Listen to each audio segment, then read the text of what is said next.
जय जगन्नाथ मु ज्योतिर्विद डॉक्टर भवानी शंकर महापात्र आपण मानू भाग्य फल कार्यक्रम को स्वागत जनाऊँ।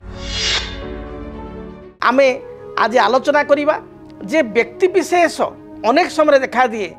विभिन्न समस्या को नहीं पीड़ित थाए बा चिंतित थाए। समस्यार अनेक समय मूल कारण थाए व्यक्ति सरल मना होई अन्य को विश्वास करी निजर अति आपणार लोक बंधु परिजन सांगसाथी को किसी आर्थिक साहाय्य करि थाए, किंतु साहाय्य परिवर्ते से साहाय्य बा हाथ उधारी जो देई थाए लोक को उधारी देई थाए साहाय्य करि थाए व्यक्ति ठीक समय रे से अर्थ बा साहाय्य को फेरस्त करे नाही, जहाँकि अत्यधिक चिंतार कारण एभली समस्या जो मान सहित घटी से जानी बेले बेले लोक मानकर बा आपणकर चिन्हाणा व्यक्ति विशेषकर बा बंधुंकर बेले बेले मुह उपर आपड़ किसी कहींपारे से आपण सामना को आसवे जे मोर गोटे समस्या हो जाए मोर ये 5 लाख दरकार आर्थिक साहाय्य 10 लाख टाइम हेल्प कर था 50,000 दे था 30,000 दे था बा 20,000 दे था 5 लाख दे था बा झील बाहागर करी किसी पैसा दे था जेहेतु सी आपणकर संपर्कीय बंधु बांधव चिन्हा जना बा आपण गोटे सरल विश्वासी लोक हो गोटे रिलेसन दृष्टि आपण किसी मानविकता दृष्टि साहाय्य कले 5 लाख 2 लाख 3 लाख किसी भी अर्थ आपण प्रदान कले, किंतु देखा जाए से व्यक्ति आपण को से जो आपण को साहाय्यर अर्थ परिशोध करने बदल में सी आपण को पैसा फेरस्त दिए ना, जोपाई अनेक समय देखा दिए परिवार रे स्वामी स्त्री मध्य झगड़ा हुए, पिता पुत्र मध्य अशांति हुए जे तू तो सांग को देदेलु बापा कहे पुओ को तू सांग को देदेलु सांग को तो कथा हेल्ले बुझु मुझे टंकाटे दे पारि तोते बा तो कथा बुझी पारि अभिमान बापा कहती बा माँ कहती बा स्वामी स्त्री भितर ये झगड़ा हुए तुम तो देदेल भूत को देदेल टंकाटे मिलूनी तेणु बर्तमान केमती कौन कर मुझे जानी मोर जिनसा दियो। तो बेले बेले व्यक्ति विशेष साहाय्य करने को जाई निज घरे निंदित हुए, बकिया अर्थ राशि जहाँ साहाय्य करिथाए ता पाई पारे नाही, उधार दे साहाय्य करने को जाई से लोकर तो काम हो जाए, से लोक तो अर्थ नहीं तार कामटी कर दिए, किंतु से कृतज्ञ हवा बदल में परवर्ती समय कृतज्ञ हुए लुचि जाए, फोन कले भी से उठे ना, फोन कले से फोन पिकअप करे बा फोन उठाए ना, देखिले लुचिला भली पड़े जाए, ये भली स्थिति मध्य हुए। तेबे जदि आपण कौन व्यक्ति विशेष को आर्थिक साहाय्य करिसंती बा कौन द्रव्य ताकू देइसंती से आपण को से द्रव्य कमिटमेंट हिसाब से रिटर्न करिया कथा मात्र रिटर्न करू नाही, सेतल मुंड बिंधार कारण हुए। कौन आप प्रतिकार करेंगे क्यों अचूक प्रतिकार द्वारा से व्यक्ति धीरे धीरे आपण को अर्थ पैठ करदेव। देखंतु अर्थ पैठ करने ज्योतिष शास्त्र अनुसार 2टी तिथि रही, अष्टमी तिथि एवं नवमी तिथि। ये 2टी तिथि रे आपण देइथिबा अर्थ फेरस्त पाई ये 2टी तिथि होची सबुठार सुवर्ण सुजोग। यही 2टी तिथि शुक्ल पक्षर विशेष करी शुक्ल पक्ष अष्टमी एवं नवमी तिथि रे आपण गोटे काम करेंगे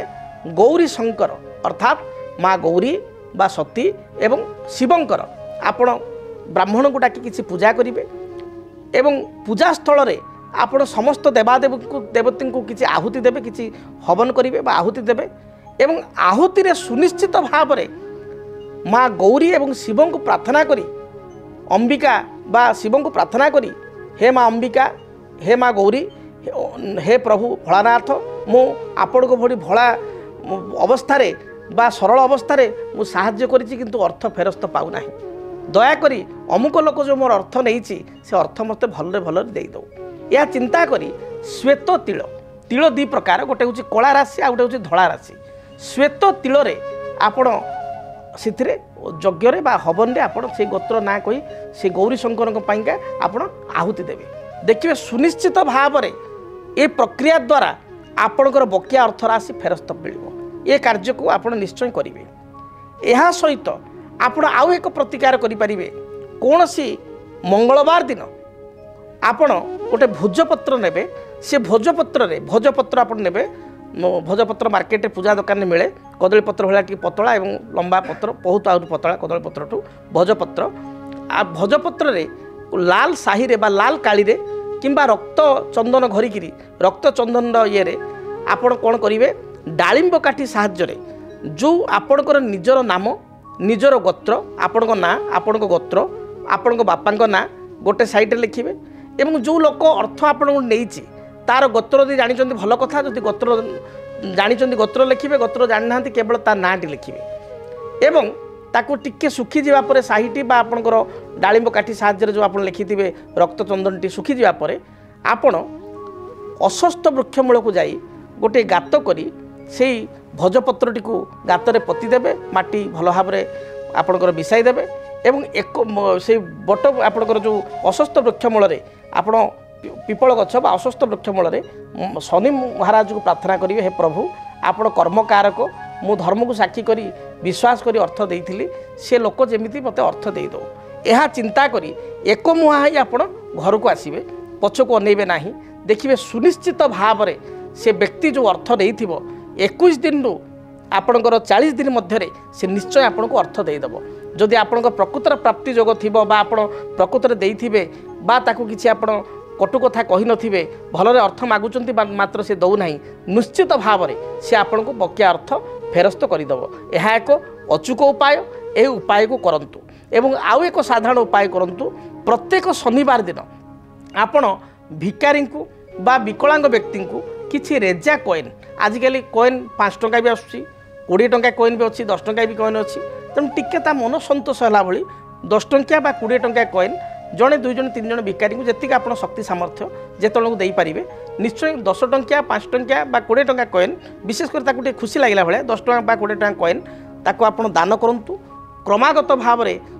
କୃଷ୍ଣପକ୍ଷ ଶନିବାର ଠାରୁ କାର୍ଯ୍ୟ କରିବେ। କୃଷ୍ଣପକ୍ଷ ଶନିବାର ଠାରୁ କ୍ରମାଗତ ଭାବରେ ଆପଣ 7-8 ଶନିବାର କରନ୍ତୁ। ଦେଖିବେ ସେ ବ୍ୟକ୍ତିବିଶେଷ ଯିଏ ଆପଣଙ୍କ ଠାରୁ ଅର୍ଥ ନେଇଛି, ଉଧାର ଅର୍ଥ ଆପଣ ଫେରସ୍ତ ଦେଉନାହିଁ, ତାହେଲେ ନିଶ୍ଚୟ ଫେରସ୍ତ ଦେଇପାରିବ। ଆଶା କରୁଛି ସରଳ ପ୍ରତିକାର କରନ୍ତୁ ଏବଂ ଆପଣଙ୍କ ଜୀବନରେ ଯେଉଁ ସମସ୍ୟା ରହିଛି ସମସ୍ୟାର ସମାଧାନ ପାଆନ୍ତୁ। ଯଦି ଆପଣଙ୍କ ଜୀବନରେ ବ୍ୟକ୍ତିଗତ ପାରିବାରିକ ସମସ୍ୟା, କର୍ମକ୍ଷେତ୍ର ନିଯୁକ୍ତି, ବୈବାହିକ ସମସ୍ୟା, ବାସ୍ତୁଦୋଷ ଏବଂ ମାଲି ମକଦ୍ଦମା ଆଦି ସମସ୍ୟା ଥାଏ, ତାହେଲେ ସମସ୍ୟାର ସମାଧାନ ଓ ପରାମର୍ଶ ପାଇଁ ଆମକୁ ଯୋଗାଯୋଗ କରନ୍ତୁ।